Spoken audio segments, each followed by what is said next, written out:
Hello and welcome. In this video I'll be going over the process of making this paper cutting, which is from a picture that I took at Moraine Lake in Alberta, Canada this summer. Now if you've been there yourself or have seen pictures, you'll notice right off the bat that the background here, the mountains, are really hard to see. Unfortunately, when we were there this summer, there were a lot of wildfires in British Columbia, so there was a lot of smoke, and we missed out on, I think, the really spectacular views of the mountains, but it was still beautiful to go there and see them in person. And I guess luckily with this subject matter, there's tons of pictures online, so I'll be able to recreate the background here that I can't see in the picture. So I've done a few paper cuttings of this type before. Most of them I just have the trees, cut those out, and then there's a bit of water in the background. But for this one I'm trying something a little bit new, so trying to add the mountains, to add a little bit more to it, just trying something new and seeing how it looks. So as with all my paper cuttings, the black layer is the most important. So this is the original picture here. I've blown it up here and I'm just probably halfway done the trees here.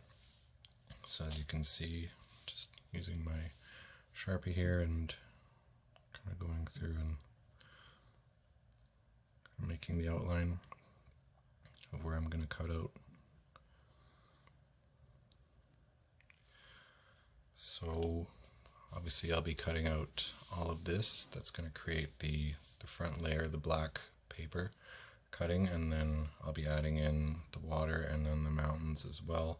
Still haven't 100% decided how I'm going to do that. Probably be a mixture of paper and some watercolor, but we'll see. And so for this one, I chose this picture because it has a bit of everything. As always, I took hundreds of pictures, and this one just kind of had the right balance of everything. This tree here, these branches kind of come over into these trees, so I'm just gonna take this out a little bit, do these trees, and then the branches of this one will probably just come over to about here. But other than that, I'll be kind of following the trees here for this front layer, the black layer, and then we'll work on the rest after that. So I've completely finished the black layer, the drawing anyways. So as you can see, obviously all the trees are filled in. There's this bush here and then the rocks as well. So this is going to be the front layer, and then in behind that I'll do separate layers for these trees and the mountains here and there and here, the trees, and the water as well. Now typically when I do a paper cutting, I've done everything with an outline in black. So even kind of these mountains, what I would normally have done is done like a black outline for all of them. But I've been trying something new a little bit just to see how it looks. This is a piece I just finished. So as you can see, there's no black outline for the mountains or these trees here. This is from a picture I took just on Highway 1A between Banff and Lake Louise. Just kind of pulled off to the side and took a picture and created this from it. So obviously the black layer there, and a few of the trees are black, but each layer behind. So this is watercolor here and up here as well. But then these, like I said, don't have the black outline. And so the first time I really tried that, this is a piece from 2018 of the city of, or the town of Daigo in Ibaraki Prefecture. So this was the first time I had done anything with the background without a black outline, and it turned out pretty well. So I figured I'd try it again with this one, see how it looks. And then with this next one that I'm doing here, I might try both just to see how it looks. A lot of times when I'm doing artwork, the finished product, obviously it's a lot happens between the planning stages and creating it and then what ends up being the final product. So For this one I might try with the black outline or try a few different things and see what looks best, and then just go with that. So anyways, for this black layer, so I have my black paper here. Just going to tape 2 layers together.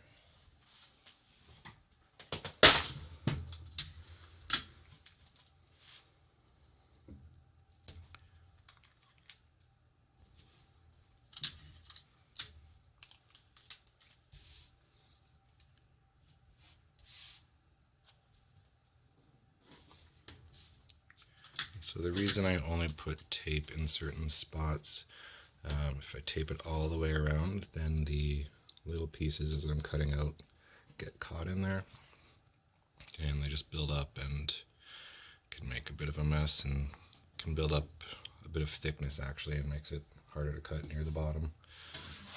So if I have this gap here, then the little pieces that I'm going to cut out here can just fall right through if they get caught in between. So I'll be doing the black layer, as always, cutting through both of these at the same time with my knife.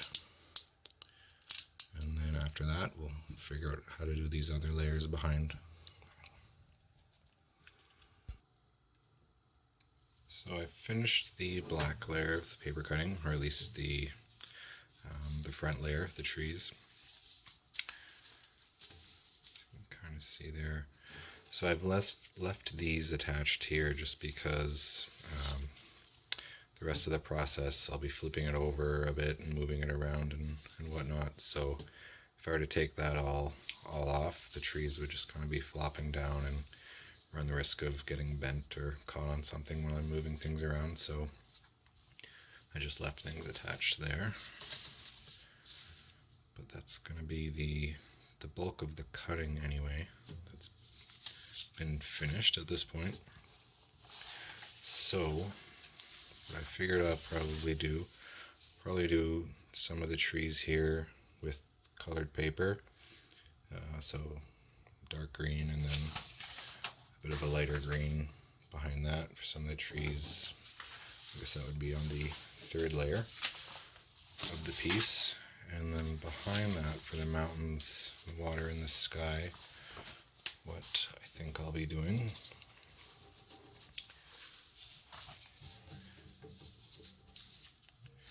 is using this layer. So this is with the help of some pictures online, just because, as I mentioned before, the picture I have, couldn't really see them very well. So I've traced out or drawn out the outlines of the mountains there where they appear, and just cut out the outlines. So I have a black layer for those. So this is the front piece of that drawing, and obviously what's left over here. So I'll be putting watercolor in behind this piece for the water, and then the mountains and the sky, obviously. So what I'm going to do is I'll take watercolor paper and just kind of trace the edges of this and try and make some custom watercolors that I'll be using just for this piece, and hopefully they fit in. If not, as usual, it's a bit of a trial and error, but I think if I can get it to look right, then it's going to end up making the piece look really good in the end. So as you can tell from the thumbnail, I didn't end up using this with any watercolor. That was the loose plan at the beginning, but as I said, with anything new, there's a lot of trial and error, so kind of take you through how I got to the pieces that I did use. So I made a couple of watercolors. This was one of the first ones, just to kind of see how it would look in behind the paper cutting. This didn't line up perfectly, but I mean, if it had looked the way I wanted to, I would have kind of redone it and lined up this black paper with the watercolor more perfectly, I guess, along those lines. So put that there, and then I put this on top, and I knew right away it just wasn't what I had envisioned or kind of what I wanted out of this piece. So the next step was to figure out what I could use. So, I mean, it's a paper cutting, and I do paper cutting as art, obviously, so I figured why not try and just use paper to create the mountains and then just stick with the watercolor for the water and the sky. So, for the mountains, I ended up creating this. So, it's basically just layered colored pieces. There's no black, obviously, as you can see, but these white pieces, this is all one big piece here, and then a couple of smaller ones there, and then the trees obviously are their own piece there. And so I just took that and put this over top, and that's more kind of what I envisioned with the black lines in there. I knew it was just going to end up looking too dark, and it just wouldn't look right one on top of the other. So I created this, and as I said, I made a watercolor for the sky, and then also made a separate one for the water here to get a bit of the reflection, and then putting this on top is more of what I had envisioned when I started working on this piece. So, created the mat, as I always do.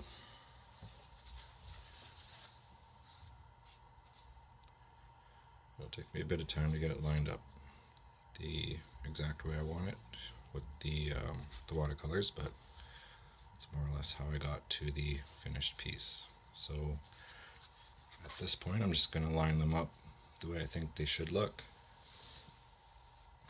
and then attach them to one another, obviously, and then glue this black piece down to the colored pieces behind, and then press it down for a few days just to flatten it out, and that'll be it. So here we have the finished piece. Everything's glued together here. Obviously I've matted it. And just to kind of summarize the process of how we got to the end here. As you saw, things changed along the way. I had an idea of what I thought I was going to do at the beginning, and then things changed along the way. And so that's something I struggle with here and there.